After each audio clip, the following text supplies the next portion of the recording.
Let's talk about agonists versus partial agonists versus antagonists. And the simplest way to understand the difference between the three of these is with the key and lock analogy. So a full agonist is a key that goes into a lock and turns the lock. The more you take, the more the key turns the lock. So methadone is an example of a full agonist medication that if you take 20 milligrams, you can take more, up to 80 milligrams, up to 300 milligrams. The more you take, the more it turns the key, the more effect you get. A partial agonist is like putting a key in a lock and knowing that it can only turn it halfway.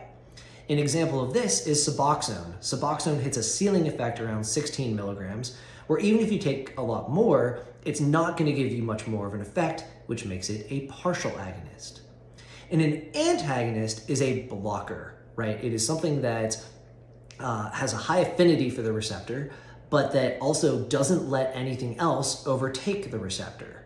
So for example, the Narcan shot is a agonist that will displace the opioid from the receptor because it overtakes, it has a strong affinity for the receptor, but it's like putting a key in a lock and not turning it at all, but also not allowing any other key to get in there.